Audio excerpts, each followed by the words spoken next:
Quelques jours après la mort de mon mari, ses enfants ont dit « Nous voulons l'héritage, l'entreprise, tout ». Mon avocat m'a supplié de me battre. J'ai dit « Donnez-leur tout ». Tout le monde pensait que j'étais folle. Lors du procès final, j'ai signé les papiers. Les enfants ont souri, jusqu'à ce que leur avocat devienne pâle en lisant. « Bonjour, je m'appelle Élise Fontaine, et aujourd'hui je vais vous raconter l'histoire la plus difficile de ma vie. Avant de commencer, je vous invite à vous abonner à la chaîne, à laisser un like sur cette vidéo et à commenter d'où vous nous écoutez. Cela m'aiderait énormément. Merci de votre soutien. Je me souviens parfaitement de ce matin-là. Il pleuvait sur Paris. Une pluie fine, froide, qui rendait tout encore plus gris. J'avais 62 ans et je venais de perdre l'homme de ma vie. Mon appartement du boulevard Saint-Germain était plongé dans le silence. Un silence lourd, étouffant. Le genre de silence qui suit la mort. Henri était parti depuis 3 jours. 3 jours seulement. J'étais assise dans le salon, encore vêtue de ma robe noire du cimetière. Mes cheveux grisonnants étaient tirés en arrière, attachés sans soin. Je n'avais plus la force de prendre soin de moi. À quoi bon? Sur la cheminée, la photo d'Henri me regardait. Son sourire doux, ses yeux bienveillants. Mon Henri. 5 ans de mariage. 5 années de bonheur pur après tant d'années de solitude. Henri, murmurai-je en fixant son visage figé dans le temps. Comment vais-je faire sans toi? La pluie tambourinait contre les grandes fenêtres. Paris continuait de vivre dehors, indifférent à ma douleur. Les passants couraient sous leurs parapluies. Les voitures klaxonnaient. La vie continuait. Mais pour moi, tout s'était arrêté il y a 3 jours. J'ai fermé les yeux, essayant de me remémorer sa voix, son odeur, la chaleur de sa main dans la mienne. Mais déjà, les souvenirs commençaient à s'estomper. Cette pensée me terrifiait. C'est à ce moment-là que j'ai entendu des pas dans le couloir. Des pas lourds, pressés, puis des coups violents à la porte. Mon cœur s'est serré. Je savais qui c'était. J'ai ouvert la porte lentement. Devant moi se tenaient Julien et Céline, les enfants d'Henri. Ses enfants de son premier mariage.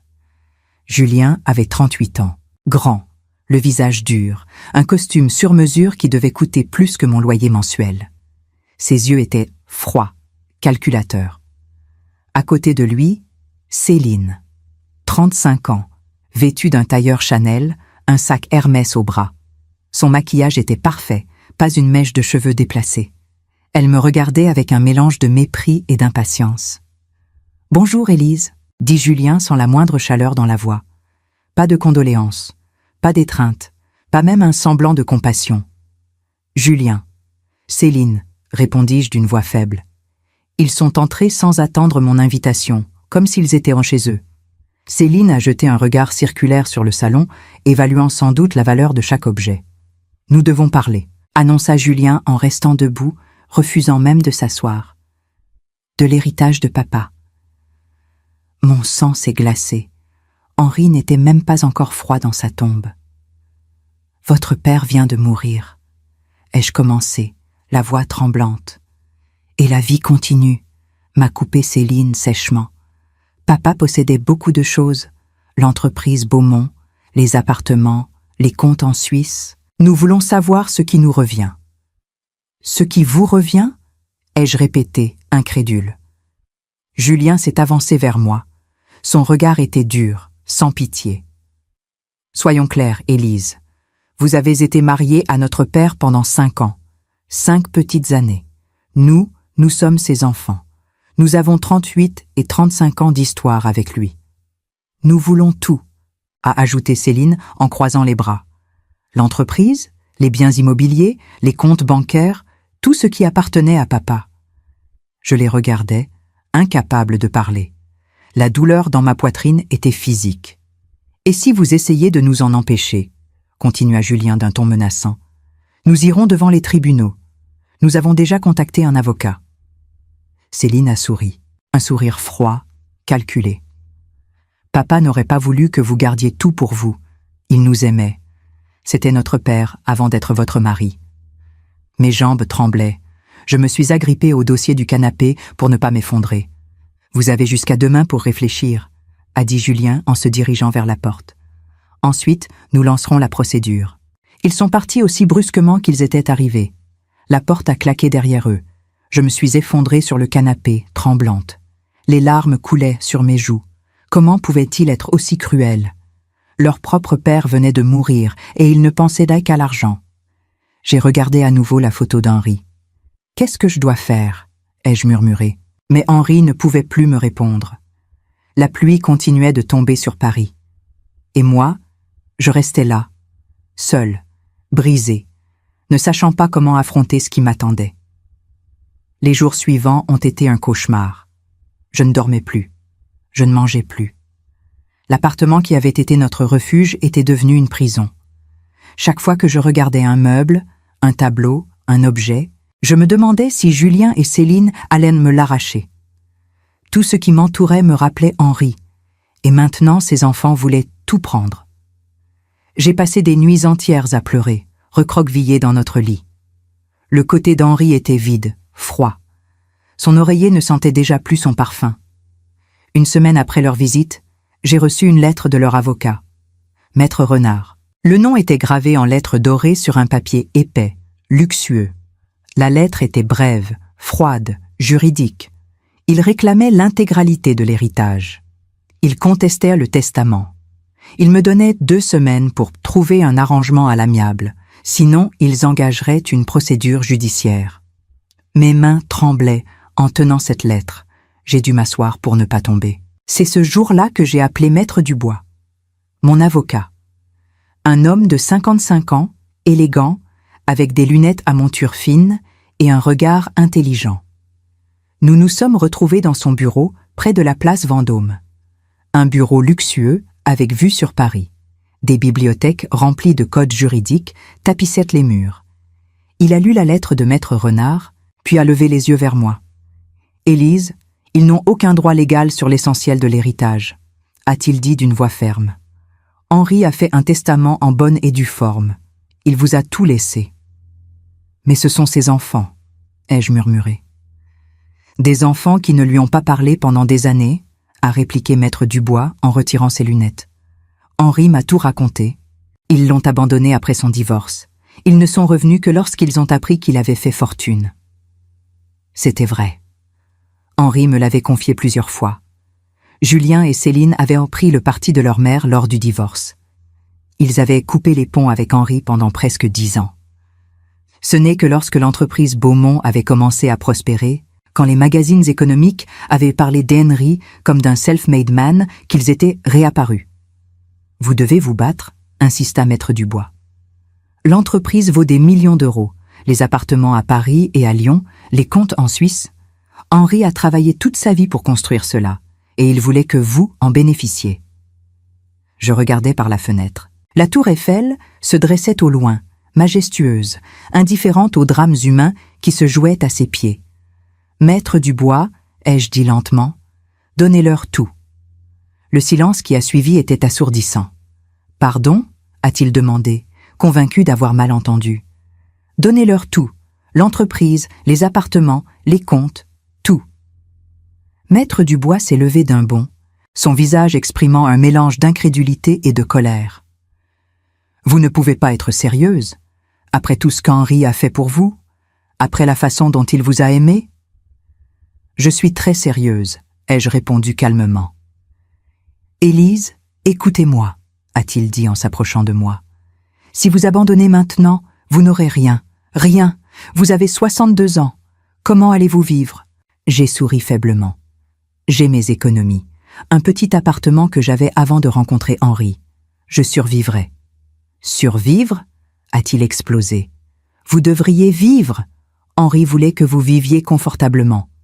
Henri est mort, ai-je dit doucement, sentant les larmes monter. Et je ne veux pas passer les années qu'il me reste à me battre contre ses enfants. Maître Dubois m'a regardé longuement, puis s'est rassis, vaincu. « Vous faites une terrible erreur, » a-t-il murmuré. « Peut-être, ai-je admis. Mais c'est ma décision. » Il a hoché la tête, résigné. « Très bien, je vais préparer les documents de renonciation. Mais je vous en supplie, Élise, réfléchissez encore. » Je suis partie de son bureau le cœur lourd. En marchant dans les rues de Paris, je me demandais si j'avais pris la bonne décision. Peut-être que Maître Dubois avait raison. Peut-être que j'étais folle. Mais je me souvenais des derniers jours d'Henri, de sa main dans la mienne, de ses derniers mots, et je savais que je faisais exactement ce qu'il fallait. 2 semaines plus tard, Maître Dubois m'a appelé. Les documents étaient prêts. Il avait contacté Maître Renard. Une audience avait été fixée au tribunal. « Ils sont très contents », m'a-t-il dit d'une voix amère. « Julien et Céline pensent qu'ils ont gagné. »« Tant mieux », ai-je répondu simplement. « Élise », a commencé Maître Dubois. « Ne dites rien », l'ai-je interrompu. « Faites simplement ce que je vous ai demandé. » Il a soupiré longuement. « D'accord. L'audience est dans 3 jours, au palais de justice. » J'ai raccroché et me suis assise dans le salon vide. La photo d'Henri me regardait toujours depuis la cheminée. « Bientôt, mon amour, » ai-je murmuré. « Bientôt, ils comprendront. » La pluie recommençait à tomber sur Paris, mais cette fois, je ne pleurais pas. Cette fois, j'étais calme, presque sereine, parce que je savais quelque chose que Julien et Céline ignoraient, quelque chose qu'Henri m'avait confié dans ses derniers moments. Et dans 3 jours, au tribunal, tout allait être révélé. Le jour de l'audience est arrivé, un matin froid de novembre. Le ciel de Paris était d'un gris métallique, lourd de nuages qui menaçaient de déverser leur pluie à tout moment. Je me suis habillée simplement. Une robe noire, un manteau sobre, des chaussures plates. Pas de bijoux, pas de maquillage élaboré. Je voulais avoir l'air de ce que j'étais, une veuve épuisée, brisée par le chagrin. Maître Dubois est venu me chercher en taxi. Dans la voiture, il a essayé une dernière fois de me faire changer d'avis. « Élise, il n'est pas trop tard. Nous pouvons encore. »« Non, » ai-je coupé fermement. « Et nous allons au bout. » Il a secoué la tête, résigné, et n'a plus rien dit jusqu'au palais de justice. Le bâtiment était imposant, majestueux, avec ses colonnes de pierre et ses grandes portes sculptées. Des avocats en robe noire allaient et venaient, des dossiers sous le bras. L'odeur de l'encre, du papier et de la cire d'abeille flottait dans l'air. Nous sommes entrés dans la salle d'audience. Une pièce austère, avec des bancs en bois sombre, de hauts plafonds et une lumière froide qui tombait des fenêtres étroites. Julien et Céline étaient déjà là. Julien portait un costume 3 pièces impeccable. Ses cheveux étaient parfaitement coiffés, son visage arborait une expression de satisfaction contenue. Céline, vêtue d'un tailleur crème, avait un sourire aux lèvres. Un sourire de victoire. Elle a croisé mon regard et n'a même pas pris la peine de le détourner. Son mépris était palpable. À côté d'eux se tenait Maître Renard, leur avocat. Un homme d'environ 45 ans, bronzé, avec des dents d'un blanc éclatant et une montre suisse qui brillait à son poignet. Il exsudait la confiance et l'arrogance. Je me suis assise de l'autre côté de la salle, Maître Dubois à mes côtés. Mes mains tremblaient légèrement. Pas de peur, mais d'anticipation. Le juge est entré. Une femme d'une 50aine d'années, cheveux gris tirés en chignon strict, lunettes sur le bout du nez. Son visage était sévère, impassible. « Affaire Beaumont contre Fontaine », a-t-elle annoncé d'une voix claire. « Succession de Monsieur Henri Beaumont ».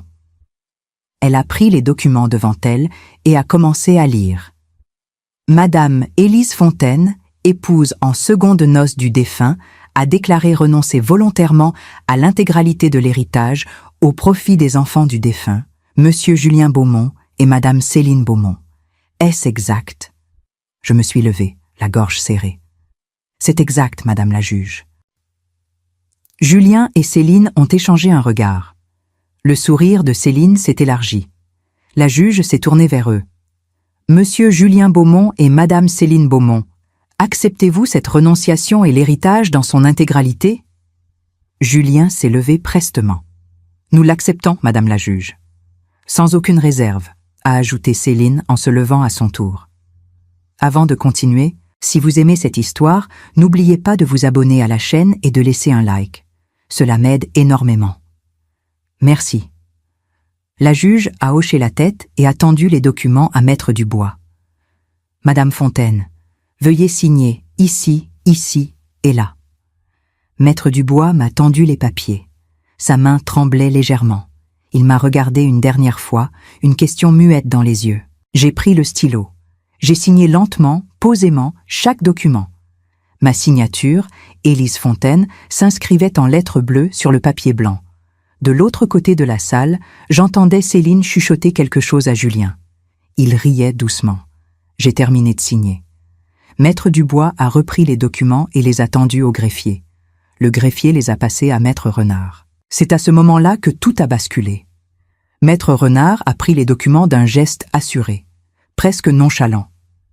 Il a commencé à les parcourir, sans doute pour vérifier que tout était en ordre.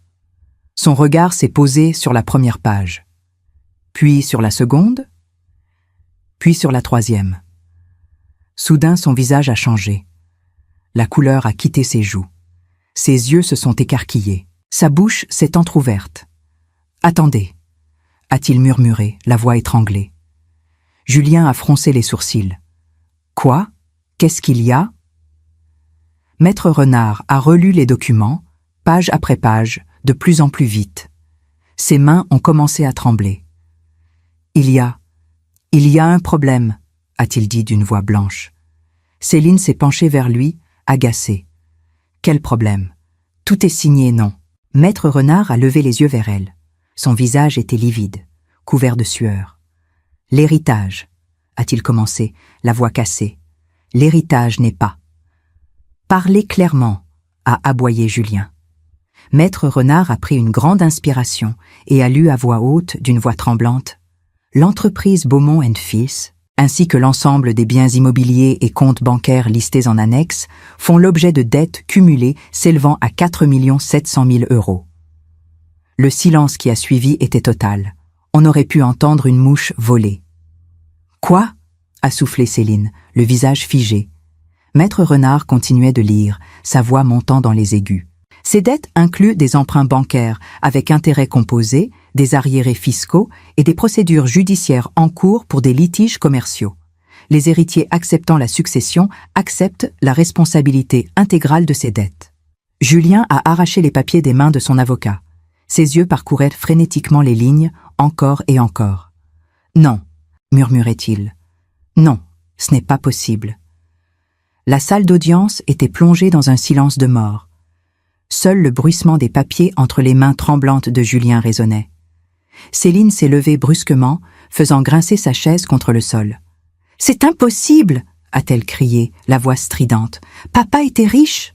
L'entreprise valait des millions. » Maître Renard continuait de lire les documents, page après page, son teint devenant de plus en plus cireux. « Il y a plus !» a-t-il murmuré, la voix à peine audible. « Beaucoup plus !»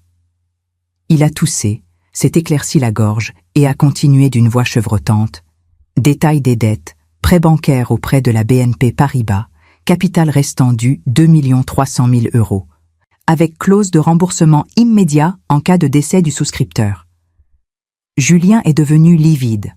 « Remboursement immédiat ?» a-t-il répété. « Arriérés fiscaux auprès de la Direction générale des finances publiques, 900 000 € avec pénalité de retard. » Continuait Maître Renard d'une voix mécanique. Céline s'est agrippée à la table. Ses jambes semblaient ne plus pouvoir la porter. Procédure judiciaire engagée par 3 anciens employés pour licenciement abusif. Montant réclamé 500 000 €. Jugement en première instance favorable aux plaignants. Maître Renard a levé les yeux vers ses clients. Son visage exprimait l'horreur absolue. Et ce n'est pas tout. Il y a des créances impayées auprès de fournisseurs, des pénalités contractuelles, des hypothèques sur les biens immobiliers. Le patrimoine est négatif, a complété Maître Dubois d'une voix calme depuis notre côté de la salle. Tous les regards se sont tournés vers lui. Il s'est levé lentement, avec une dignité tranquille. Le patrimoine de M. Henri Beaumont est négatif de près de 5 millions €. En acceptant l'héritage sans réserve ni inventaire préalable, comme vous venez de le faire, vous acceptez également l'intégralité du passif. Julien a laissé tomber les papiers. Son visage était décomposé. Mais on peut refuser. On peut annuler. Maître Dubois a secoué la tête. Trop tard. Vous avez accepté devant le tribunal. C'est irrévocable. Article 785 du Code civil français. La juge, qui était restée silencieuse jusque-là, a pris la parole d'une voix ferme. Maître Dubois a raison. L'acceptation pure et simple de l'héritage vous lie juridiquement. Vous êtes désormais responsable des dettes du défunt. Céline s'est tournée vers moi, le visage tordu par la rage et l'incompréhension. « Vous saviez !» a-t-elle hurlé. « Vous saviez !» Je l'ai regardée calmement. Pour la première fois depuis des semaines, je me sentais en paix. « Oui !» ai-je répondu simplement. Je savais. Julien s'est avancé vers moi, les poings serrés. « Vous nous avez piégés, c'est de la fraude. » L'huissier s'est immédiatement interposé. « Monsieur, restez à votre place. » Maître Dubois s'est avancé, les mains dans le dos. « Il n'y a aucune fraude, Maître Renard. Madame Fontaine a simplement accepté la demande de vos clients. Ils voulaient tout. Elle leur a donné exactement ce qu'ils réclamaient. »« Mais elle ne nous a pas informés des dettes ?» a crié Maître Renard, désespéré. « Elle n'en avait aucune obligation légale », a rétorqué Maître Dubois froidement. Les héritiers ont le devoir de faire leur propre vérification avant d'accepter un héritage. Vous le savez parfaitement. Maître Renard s'est effondré sur sa chaise, anéanti. La juge a frappé son marteau. L'audience est close. La succession est réglée conformément à la loi. Elle s'est levée et a quitté la salle. Céline s'est tournée vers moi, des larmes de rage coulant sur ses joues. Nous allons être ruinés. Vous comprenez ça? Ruinés. Je me suis levée lentement, j'ai pris mon sac et je me suis dirigée vers la sortie. Mais avant de partir, je me suis arrêtée et me suis retournée vers eux.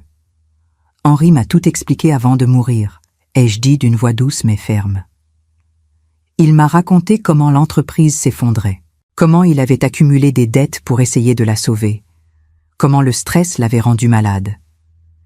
J'ai fait une pause, regardant tour à tour Julien et Céline. Il m'a aussi raconté comment vous l'aviez abandonné après son divorce, comment vous ne l'avez contacté que lorsque vous avez appris qu'il avait réussi, comment vous ne lui avez jamais demandé comment il allait, mais seulement combien il avait.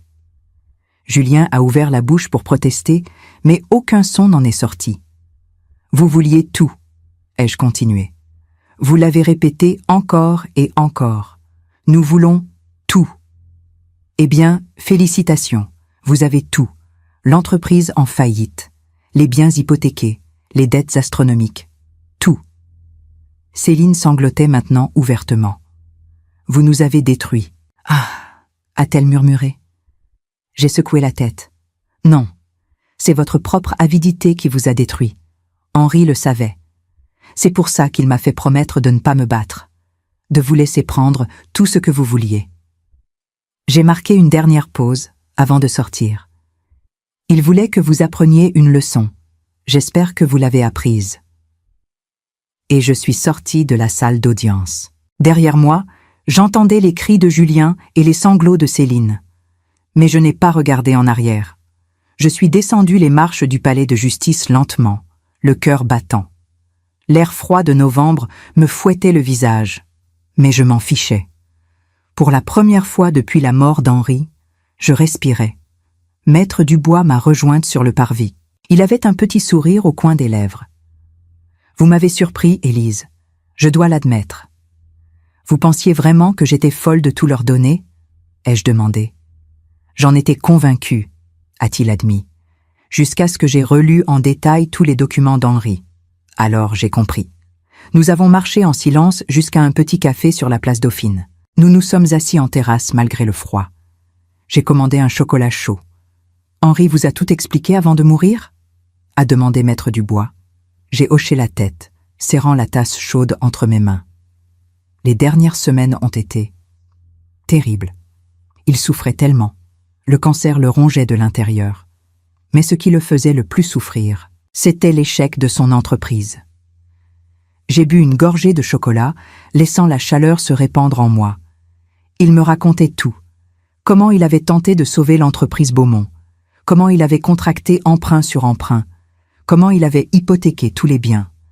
Pourquoi n'a-t-il rien dit à ses enfants? A demandé Maître Dubois. Parce qu'il ne lui aurait jamais demandé, ai-je répondu amèrement. Julien et Céline ne venèrent le voir que pour parler d'argent, pour savoir combien valait l'entreprise, combien ils hériteraient. Jamais ils ne lui ont demandé comment il se sentait. Maître Dubois a secoué la tête. L'avidité rend aveugle. Henri me l'a dit la veille de sa mort, ai-je continué, sentant les larmes monter. Il m'a fait promettre de ne pas me battre, de leur donner exactement ce qu'ils voulaient. Je me suis essuyé les yeux avec un mouchoir. Au début, je ne comprenais pas. Je pensais qu'il délirait à cause des médicaments. Mais il était lucide, terriblement lucide. Il voulait leur donner une leçon, a murmuré Maître Dubois. Oui, il disait, laisse-les avoir ce qu'ils désirent tant. Laisse-les découvrir que derrière l'illusion de la richesse, il n'y a que des dettes et des ruines. Nous sommes restés silencieux un moment, regardant les passants se presser dans les rues de Paris. « Et vous, Élise ?» a finalement demandé Maître Dubois. « Comment allez-vous vivre maintenant ?» J'ai souri doucement. Henri a pensé à tout. Il a protégé ce qui comptait vraiment. « Comment ?»« Notre petite maison en Provence, ai-je expliqué. Il l'a mise à mon nom il y a 2 ans, bien avant que l'entreprise ne commence à s'effondrer. Légalement, elle n'a jamais fait partie de son patrimoine. » Maître Dubois a souri. Malin. Il a aussi ouvert un compte d'épargne à mon nom. Rien de spectaculaire, mais suffisant pour vivre modestement jusqu'à la fin de mes jours. Donc, vous êtes protégé. Oui. Pendant que Julien et Céline couraient après des millions imaginaires, Henri s'assurait que j'aurais de quoi vivre simplement, mais dignement. J'ai terminé mon chocolat chaud. Ce n'est pas une fortune. Juste une petite maison au soleil, un jardin où faire pousser des tomates et assez d'argent pour ne manquer de rien. C'est plus que ce qu'auront Julien et Céline, a remarqué Maître Dubois. Ils auront des dettes pour le reste de leur vie, ai-je dit sans émotion particulière. Les banques vont les poursuivre. Ils devront vendre leurs propres biens pour rembourser. Leurs appartements, leurs voitures, tout. Vous ne ressentez aucune pitié. J'ai réfléchi à cette question. Si, peut-être un peu, ce sont quand même les enfants d'Henri, mais ils ont fait leur choix. Ils auraient pu être patients, attendre, poser des questions, mais non, ils voulaient tout de suite. Maître Dubois a demandé l'addition. Qu'allez-vous faire maintenant? Partir, ai-je répondu simplement. Quitter Paris, m'installer en Provence, vivre simplement, me souvenir d'Henri sans que tout me rappelle sa mort. C'est une sage décision. Nous nous sommes levés. Maître Dubois m'a serré la main chaleureusement. Ce fut un honneur de vous représenter, Élise. Vraiment. Merci, maître. Pour tout. Il est parti dans une direction, moi dans l'autre. En marchant dans les rues de Paris, je me sentais plus légère qu'avant, comme si un poids énorme venait de se détacher de mes épaules. Je suis retournée à l'appartement du boulevard Saint-Germain. J'ai regardé autour de moi. Tous ces meubles, ces tableaux, ces objets de valeur, tout cela appartenait maintenant à Julien et Céline. Enfin, techniquement. En réalité, tout appartenait aux banques et aux créanciers. J'ai pris la photo d'Henri sur la cheminée. C'est la seule chose que j'ai emportée. On rentre à la maison, mon amour, ai-je murmuré en regardant son visage souriant. J'ai appelé une entreprise de déménagement. J'ai fait mes valises, mes vêtements, quelques livres, des souvenirs personnels. Rien de valeur. 3 jours plus tard, j'étais dans le train pour Aix-en-Provence. Le train filait à travers la campagne française. Je regardais défiler les paysages par la fenêtre. Les champs d'hiver, les petits villages, les collines au loin. Paris s'éloignait derrière moi. Et avec Paris, toute cette histoire douloureuse. J'avais la photo d'Henri posée sur mes genoux. Je la regardais de temps en temps, et chaque fois, je sentais une bouffée de tendresse mêlée de tristesse. « Tu aurais été fière de moi », ai-je murmuré. J'ai fait exactement ce que tu m'as demandé. Une vieille dame assise en face de moi m'a souri gentiment. « Vous parlez à votre mari ?» a-t-elle demandé en remarquant la photo. « Oui », ai-je répondu sans gêne. « Il est mort il y a quelques semaines. »« Oh, je suis désolée. »« Merci. Mais il est en paix maintenant. Et moi aussi, je commence à l'être. » Nous avons discuté un moment. Elle s'appelait Marguerite. Elle avait 70 ans. et rentrait chez elle à Marseille après avoir visité sa fille à Paris. « La vie est étrange », a-t-elle dit. « On passe des années à construire des choses, à accumuler, à posséder. Et à la fin, qu'est-ce qui reste vraiment ? » « L'amour », ai-je répondu. « C'est tout ce qui reste. Le reste n'est que du vent. » Elle a hoché la tête, les yeux brillants. « Vous avez raison, vous êtes une femme sage. » Quand le train est arrivé à Aix-en-Provence, je me sentais étrangement sereine. J'ai pris un taxi jusqu'au petit village de Lourmarin, au pied du Luberon. La maison d'Henri, ma maison maintenant, était exactement comme dans mes souvenirs. Une vieille bastide en pierre, volets bleus, entourée d'oliviers et de lavandes. Henri l'avait achetée il y a 3 ans, quand nous avions décidé de passer nos étés en Provence. C'était notre refuge, notre petit paradis. J'ai ouvert la porte. L'odeur de la pierre ancienne et du bois m'a accueilli. Tout était resté tel quel.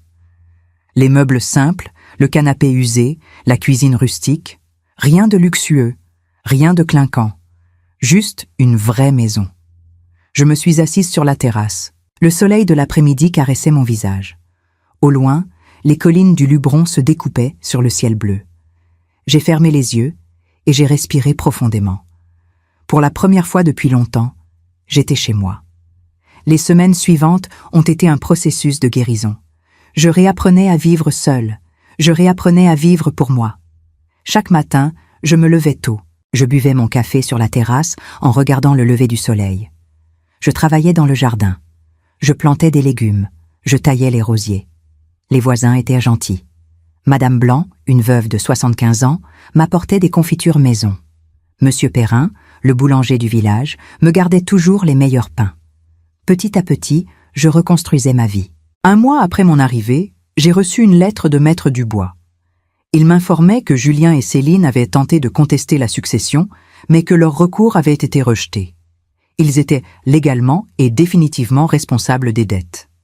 La lettre mentionnait aussi que l'entreprise Beaumont avait été mise en liquidation judiciaire. Les appartements à Paris et Lyon avaient été saisis par les banques. Julien et Céline avaient dû vendre leurs propres biens pour commencer à rembourser. Ils vivaient maintenant dans un petit appartement en banlieue parisienne. J'ai replié la lettre et je l'ai posée sur la table. Je ne ressentais ni joie, ni tristesse, juste une forme de justice tranquille. Ce soir-là, je suis montée au grenier de la maison. Henri y gardait des cartons de vieilles affaires. J'ai commencé à les trier. C'est là que j'ai trouvé son journal. Un cahier en cuir usé, rempli de son écriture fine et élégante. Les dernières pages étaient datées des semaines précédant sa mort. J'ai commencé à lire, les larmes coulant silencieusement sur mes joues. 15 septembre. Les médecins me donnent 3 mois. Peut-être moins. La douleur est insupportable, mais ce qui me fait le plus mal, c'est de voir Élise essayer de rester forte pour moi. Elle mérite tellement mieux. 22 septembre. Julien est venu aujourd'hui. Pas pour me voir, pour me demander combien valait l'entreprise. Il n'a même pas remarqué que j'avais perdu 15 kilos. Il n'a pas vu les tubes, les médicaments. Il n'a vu que les euros. 30 septembre. J'ai tout raconté à Élise. Les dettes, l'effondrement. Elle a pleuré, pas pour l'argent, mais pour moi. Pour le stress que j'ai vécu. C'est à ce moment que j'ai su ce que je devais faire. 10 octobre. J'ai fait transférer la maison de Provence à son nom. Notre compte d'épargne aussi. Ce n'est pas grand-chose, mais elle sera à l'abri. Le reste ira à Julien et Céline. Ils le veulent tant. Ils l'auront. Avec tout ce qui va avec. 15 octobre. Élise a promis de ne pas se battre, de leur donner tout. Elle ne comprend pas encore pourquoi, mais elle le comprendra. Ma douce Élise. Mon dernier cadeau pour elle sera la paix. J'ai fermé le cahier, incapable de continuer. Je sanglotais maintenant ouvertement. Henri, ai-je murmuré. Mon Henri. Les mois ont passé. L'automne a cédé la place à l'hiver, puis le printemps est arrivé avec ses couleurs et ses parfums. Ma vie en Provence avait pris un rythme paisible. Je m'étais inscrite à un club de lecture au village. Je donnais des cours de français à des enfants le mercredi après-midi. Je cultivais mon jardin. La douleur de la perte d'Henri était toujours là, mais elle était devenue plus douce, moins aiguë. Je pouvais maintenant penser à lui en souriant, me souvenir des bons moments sans que cela me brise le cœur. Un jour d'avril, alors que je jardinais, j'ai entendu le portail grincer. Je me suis retournée, surprise. Je ne recevais jamais de visite sans prévenir. Mon cœur s'est arrêté. C'était Céline. Elle avait terriblement changé. Son visage était creusé, ses cheveux mal coiffés. Elle portait un jean délavé et un pull simple. Plus de vêtements de luxe, plus de sacs de marque. Elle est restée là, immobile, me regardant. « Bonjour, Élise », a-t-elle dit d'une voix faible. Je me suis relevée lentement, en levant mes gants de jardinage. « Céline, comment as-tu trouvé cette adresse ?»« Maître Dubois, je lui ai dit que je devais te voir. » Nous nous sommes regardés en silence. Le chant des cigales emplissait l'air. « Entre », ai-je finalement dit. « Je vais faire du thé. » Nous nous sommes installés sur la terrasse. J'ai servi le thé en silence. Céline regardait les collines, le jardin, la maison simple. « C'est paisible ici », a-t-elle murmuré. « Oui, c'est tout ce dont j'ai besoin. » Elle a bu une gorgée de thé, les mains tremblantes. « Tu te demandes pourquoi je suis là ?» a-t-elle dit finalement. « Oui. » Elle a posé sa tasse et m'a regardé. Ses yeux étaient remplis de larmes. Pour m'excuser. Je n'ai rien dit, j'ai juste attendu. Julien et moi, nous avons tout perdu. Nos appartements, nos voitures, nos économies, nous remboursons encore les dettes de papa. Nous en avons pour des années. Je sais, ai-je dit calmement. Julien ne me parle plus. Il me reproche d'avoir accepté l'héritage trop vite. Notre relation est détruite. Elle s'est essuyée les yeux. Mais ce n'est pas le pire. Le pire, c'est que j'ai réalisé à quel point j'ai été horrible, avec papa, avec toi. Sa voix s'est brisée. J'ai passé des mois à relire les documents, à comprendre comment papa a lutté pour sauver son entreprise, comment il a contracté toutes ses dettes en espérant redresser la situation. Et pendant tout ce temps, pendant qu'il se battait et qu'il mourait, je ne pensais qu'à l'argent. Des larmes coulaient maintenant librement sur son visage. Je n'ai même pas assisté à ces derniers jours. Je n'étais pas là quand il avait besoin de moi. Je suis juste venue réclamer ma part. Elle a enfoui son visage dans ses mains. Je suis un monstre.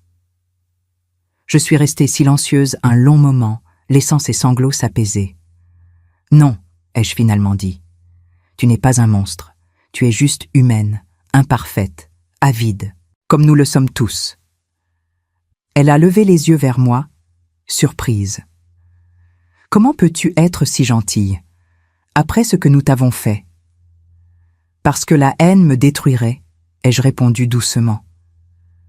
Henri ne voulait pas que je vive dans la haine. Il voulait que je vive en paix.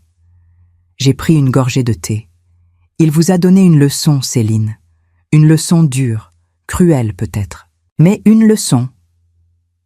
Quelle leçon ? A-t-elle demandé d'une voix brisée. Que l'argent ne fait pas le bonheur, que l'avidité détruit tout, que ce qui compte vraiment, c'est l'amour, la famille, les moments partagés. Céline a hoché la tête, pleurant toujours. Je l'ai compris trop tard. Il n'est jamais trop tard pour changer, ai-je dit. Elle m'a regardée, incrédule. Tu ne me détestes pas ? Non, j'ai pitié de toi, et j'espère que tu trouveras ta propre paix. Nous sommes restés là encore un moment, dans le silence. Puis Céline s'est levée. Je dois y aller. Mon train est dans 2 heures. Comment vas-tu vivre maintenant ? Ai-je demandé. Je travaille comme vendeuse dans un magasin. Ce n'est pas grand-chose, mais c'est honnête. Je me suis levée aussi. Céline. Oui ? Henri t'aimait, malgré tout. Ne l'oublie jamais. Elle a éclaté en sanglots et m'a serrée dans ses bras. Je l'ai laissée pleurer contre mon épaule. Quand elle est partie, je suis restée sur la terrasse, regardant sa silhouette disparaître au loin. Je ne sais pas si elle trouvera la paix, mais au moins, elle cherche. Les saisons continuaient de défiler. L'été est arrivé avec sa chaleur écrasante et ses champs de lavande en fleurs. Puis l'automne, encore une fois, avec ses couleurs chaudes et ses vendanges. 1 an s'était écoulé depuis la mort d'Henri. 1 an depuis ce jour terrible où tout avait basculé. J'ai organisé une petite cérémonie au cimetière de Lourmarin. Juste moi, quelques voisins qui m'avaient prise en affection et le prêtre du village. J'ai déposé des roses blanches sur sa tombe, ses fleurs préférées. 1 an, mon amour, ai-je murmuré. 1 an que tu es parti, et je tiens le coup, comme tu me l'as demandé. Le vent faisait bruisser les cyprès autour du cimetière. C'était un endroit paisible, baigné de lumière. Ta leçon a porté ses fruits, ai-je continué. Céline est venue me voir. Je crois qu'elle a compris. Julien, je ne sais pas. Peut-être qu'un jour... J'ai caressé la pierre tombale.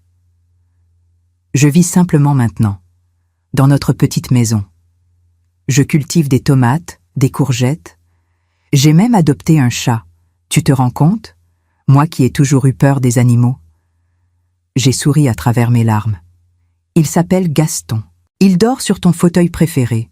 J'espère que ça ne te dérange pas. Le prêtre s'est approché doucement. Il est temps, Élise. J'ai hoché la tête. J'ai embrassé mes doigts et les ai posés sur la pierre. Je t'aime, Henri, pour toujours. En rentrant à la maison, je me suis arrêtée au marché du village. J'ai acheté des légumes frais, du fromage de chèvre, du pain croustillant. Madame Blanc était là, à son stand de confiture.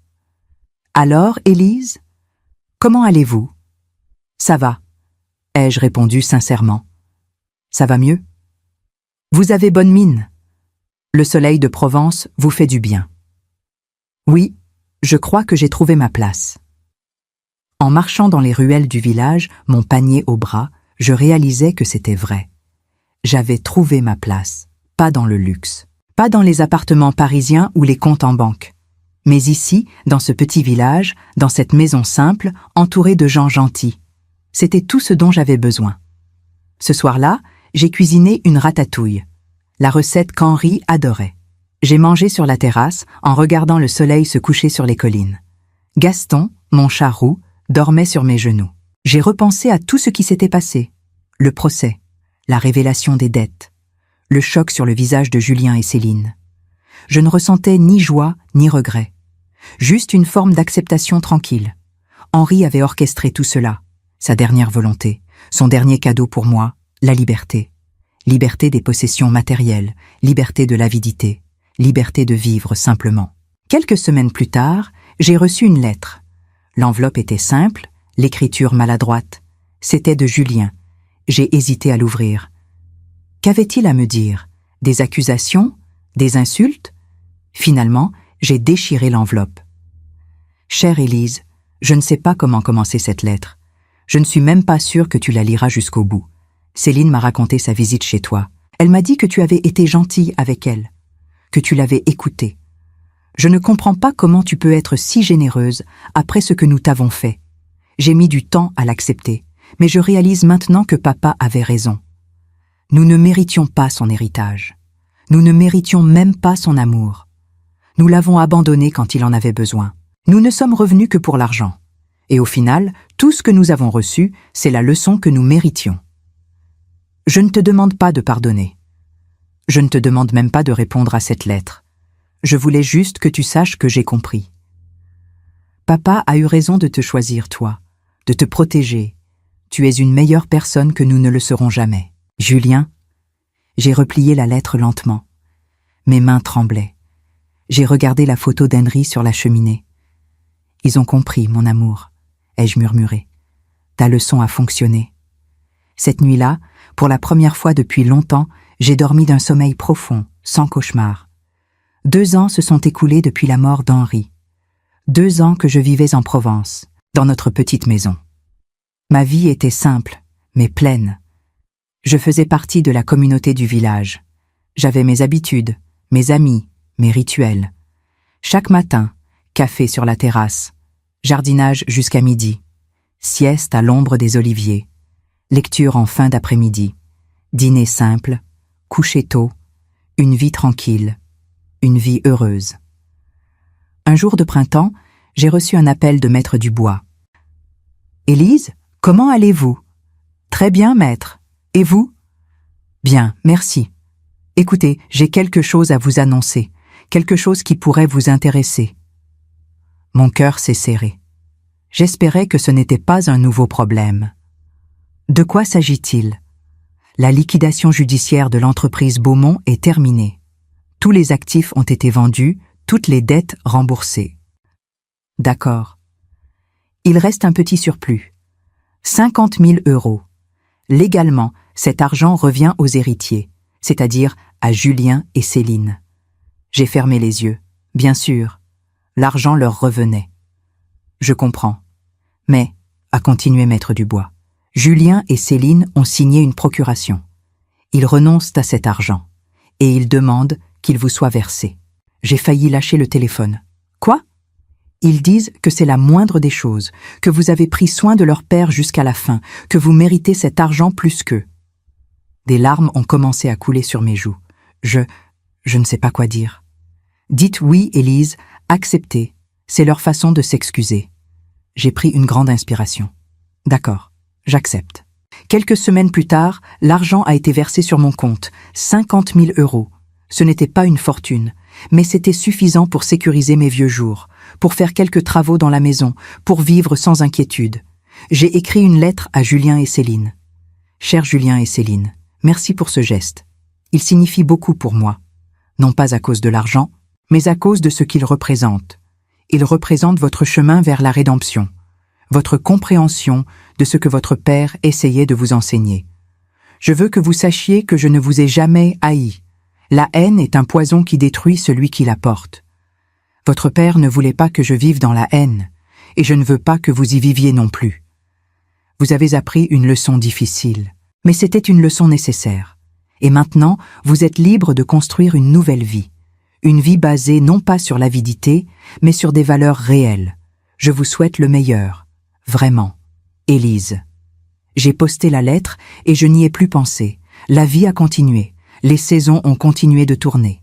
Été, automne, hiver, printemps. J'ai commencé à donner des cours de peinture dans ma maison. Des retraités du village venaient chaque jeudi peindre des paysages de Provence. J'ai créé un petit potager communautaire avec mes voisins. Nous partagions nos récoltes, nos recettes, nos histoires. J'ai même recommencé à voyager un peu.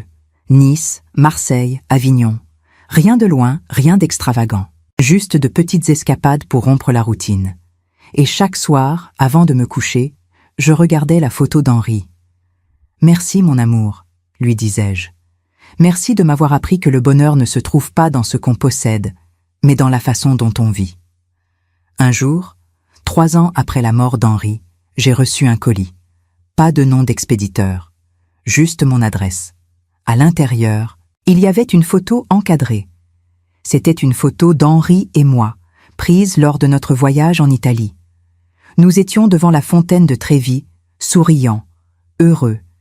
Et au dos de la photo, une inscription manuscrite « À Élise, la femme qui a appris à notre père ce qu'était le vrai amour, et qui nous a appris à nous ce qu'était la véritable valeur des choses. Merci. Julien et Céline. » J'ai pleuré, pas de tristesse, mais de joie. La boucle était bouclée. La leçon était apprise. Le pardon était accordé. Aujourd'hui, j'ai 67 ans. 5 ans se sont écoulés depuis la mort d'Henri. 5 ans depuis ce jour terrible où Julien et Céline ont débarqué chez moi pour réclamer leur héritage. Je suis assise sur ma terrasse, un verre de rosé frais à la main, regardant le soleil se coucher sur les collines du Luberon. Gaston ronronne sur mes genoux. Mon jardin est en fleurs. Tout est paisible. Tout est parfait. Je repense souvent à cette période sombre de ma vie, au procès, à la révélation, au choc sur les visages de Julien et Céline. Parfois, je me demande si Henri avait raison de faire ce qu'il a fait, si sa leçon était trop cruelle, trop dure. Mais ensuite, je me souviens de la lettre de Julien, de la visite de Céline, du colis avec la photo. Non, Henri avait raison, absolument raison. Il ne leur a pas donné une punition. Il leur a donné une opportunité de devenir de meilleures personnes. et ils l'ont saisie. Céline m'envoie une carte postale chaque année à Noël. Elle travaille maintenant comme infirmière. Elle a rencontré quelqu'un. Elle semble heureuse. Julien s'est remarié. Il a 2 enfants. Il dirige une petite librairie à Lyon. Rien de spectaculaire, mais il dit qu'il est enfin en paix. Ils m'ont invité plusieurs fois à leur rendre visite. Je n'y suis pas encore allée. Peut-être un jour. Ou peut-être pas. Ce n'est pas important. Ce qui est important, c'est qu'ils ont trouvé leur chemin, qu'ils ont compris. Quant à moi, je vis ma vie tranquille ici, en Provence. J'ai mes amis, mon jardin, mes cours de peinture. Je ne suis pas riche. Je n'ai pas de grande maison ni de voiture de luxe. Mais je suis heureuse, profondément, sincèrement heureuse. Parce que j'ai compris ce qu'Henri essayait de m'enseigner. Ce qu'il a essayé d'enseigner à ses enfants. Que la richesse véritable ne se mesure pas en euros ou en biens matériels. Elle se mesure en moments partagés, en amour donné et reçu, en paix intérieure. Henri possédait des millions et il était malheureux, rongé par le stress et les dettes. Maintenant, je possède peu et je suis heureuse. C'est ça, la vraie leçon. Le soleil a disparu derrière les collines. Le ciel est devenu rose, puis violet, puis bleu nuit. Les premières étoiles apparaissent. Je rentre dans la maison. Je prépare un dîner simple, salade, fromage, pain. Après le repas, je m'installe dans mon fauteuil préféré avec un livre. Gaston saute sur mes genoux. Avant de commencer à lire, je regarde une dernière fois la photo d'Henri sur la cheminée. « Bonne nuit, mon amour », dis-je comme je le fais chaque soir. « Merci pour tout ce que tu m'as donné. Merci pour cette vie. Merci pour la leçon. » Et dans le silence de ma petite maison, je sens presque sa présence. Comme s'il me souriait, fier de ce que je suis devenue. Je ferme les yeux un instant. Quand je les rouvre, Gaston me regarde de ses grands yeux verts. « Allez, viens, lui dis-je. C'est l'heure de dormir. » Je monte à l'étage, Gaston sur mes talons. Je me mets au lit. Par la fenêtre ouverte, j'entends les cigales chanter leur dernière chanson de la soirée. Je m'endors en souriant, le cœur en paix. Parce que j'ai tout ce dont j'ai besoin. Non pas tout ce que je voulais, mais tout ce dont j'ai besoin. Et c'est la plus grande richesse qui soit. Cette histoire a été celle d'Élise Fontaine, une femme de 62 ans qui a découvert que la meilleure vengeance n'est pas la haine, mais la sagesse. Une femme qui a appris que donner tout peut signifier tout gagner. Une femme qui a compris que la vraie richesse se trouve dans la simplicité, l'amour et la paix intérieure. Et une femme qui, malgré la perte de l'homme qu'elle aimait, a trouvé le bonheur dans une petite maison de Provence, entourée d'oliviers et de lavandes. Merci d'avoir écouté cette histoire jusqu'au bout. Si elle vous a touché, n'oubliez pas de vous abonner à la chaîne, de laisser un like et de commenter d'où vous nous écoutez. À bientôt pour une nouvelle histoire.